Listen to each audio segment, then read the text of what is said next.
Nous sommes dans Genèse chapitre 3. Genèse chapitre 3, l'Écriture dit, le verset 17, il dit à l'homme, puisque tu as écouté la voix de ta femme, et que tu as mangé de l'arbre au sujet duquel je t'avais donné cet ordre, tu n'en mangeras point, le sol sera maudit à cause de toi, et c'est à force de peine que tu en tireras ta nourriture tous les jours de ta vie. Après que l'homme ait péché, maintenant Dieu dit à l'homme, puisque tu as péché, comprends maintenant que pour tirer la nourriture de cette terre, c'est avec peine que tu trouveras la nourriture. En d'autres termes, c'est avec souffrance que toi, tu pourras trouver la nourriture. Et l'Écriture de surenchérir, dans le verset 18 et 19, il te produira des épines et des ronces, tu mangeras de l'herbe des champs, c'est à la sueur de ton front que tu mangeras ton pain, jusqu'à ce que tu retournes dans la terre d'où tu as été pris, car tu es poussière, et tu retourneras poussière. Donc l'homme, après qu'il ait péché, alors il doit suer, c'est-à-dire le péché doit amener la sueur. Donc nous comprenons qu'avant que l'homme ne pêche, l'homme ne transpirait pas. Est-ce que vous comprenez ça, frère?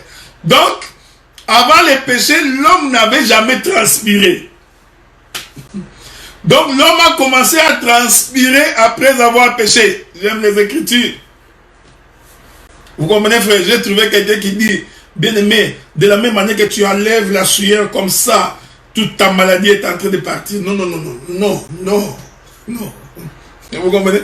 La sueur ici a une interprétation. Est-ce que vous comprenez ça, frère? Dieu prophétise. Il ne faut pas croire que Dieu parlait de ta transpiration physique. Non. Donc il y a une partie doctrinale, mais il y a une portée prophétique de la sueur. Dieu dit à l'homme, pour que tu récoltes, tu dois suer, tu dois transpirer. Voilà. Donc, en d'autres termes, pour que tu récoltes, tu dois souffrir. Oh, je t'informe que cette écriture, Dieu parlait de lui-même. L'homme qui doit transpirer, qui doit suer, c'était Dieu lui-même. Voilà. Tu as compris? Pour que Dieu récolte, Dieu doit transpirer. Bon, attendez, sois calme, ok? Sois calme, je vais t'aider à comprendre ça. Qu'est-ce que c'est la sueur? Ici, pour définir la sueur, tu n'as pas besoin d'aller, tu vois les dictionnaires, l'encyclopédie biblique. Non, non, non, non, non. Prenons l'écriture. Luc, chapitre 22. La Bible dit ceci, à partir du verset 42. Disant, Père, si tu voulais éloigner de moi cette coupe. Ça, c'est Jésus dans les jardins de Gethsémane. Vous comprenez? Donc, Jésus voulait récolter. Il dit, si tu pouvais éloigner cette coupe de moi, toutefois que ma volonté ne se passe pas, mais la tienne. Alors, un ange lui est apparu du ciel pour le fortifier. Étant en agonie, il priait plus instamment et sa sueur devint comme des grumeaux de sang qui tombaient à terre. J'aime la Bible. Donc nous comprenons que la sueur, ce sont les grumeaux de sang. Donc en d'autres termes, la sueur c'est le sang. Est-ce que vous comprenez? Donc, quand Dieu parlait d'Adam, il dit, Adam, puisque tu as écouté la voix de ta femme. Ici, la voix de la femme c'est l'église. Vous comprenez? Et Jésus, ici, Adam c'est Jésus, qui a écouté notre voix. En quoi? Nous étions pécheurs. Nous avions péché contre Dieu. Nous portions la malédiction. Maintenant, le Seigneur Jésus-Christ a écouté notre cri. Ainsi, il est venu vers nous. Vous comprenez? Puisqu'il a accepté de porter nos péchés. Alors le prix à payer, c'est qu'il doit transpirer. Il faut que la sueur puisse tomber pour que la terre puisse récolter. Est-ce que vous comprenez? Or, la récolte, c'est aussi l'enlèvement. Mais avant de récolter, l'homme doit transpirer. Donc, la sueur doit tomber par terre. C'est pourquoi, vous allez remarquer, le Seigneur Jésus-Christ entrant dans le jardin de Gethsemane va donc être l'accomplissement de cette prophétie. Le Seigneur lui aussi à son tour, pendant qu'il priait instamment. Pourquoi priait-il? Parce qu'il a vu la mort, il a vu la souffrance, il était en train de porter le péché de l'humanité. Est-ce que vous comprenez? C'est ça le travail. La Bible dit que Dieu a fait de lui péché.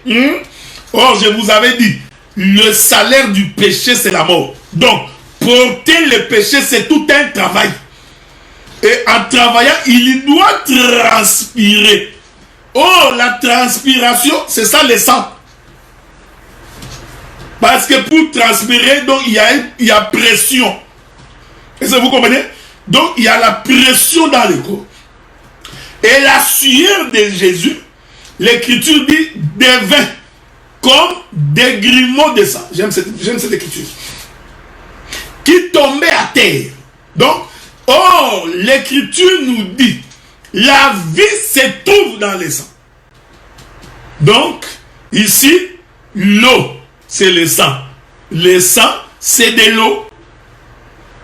C'est pourquoi nous vous avons toujours dit que nous ne pouvons pas invoquer le sang.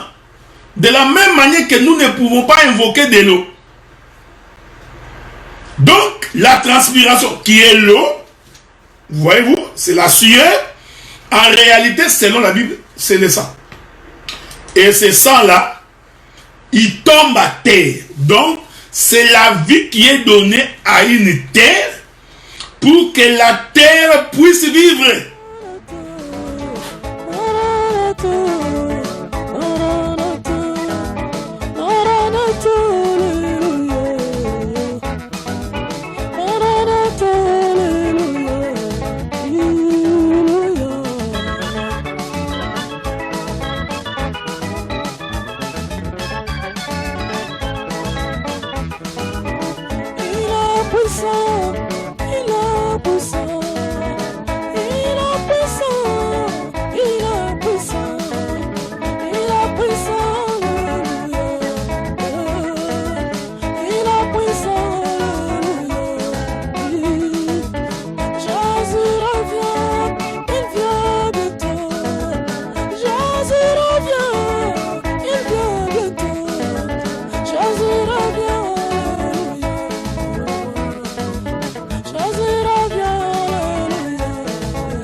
Alléluia. Louez-le, il est vivant.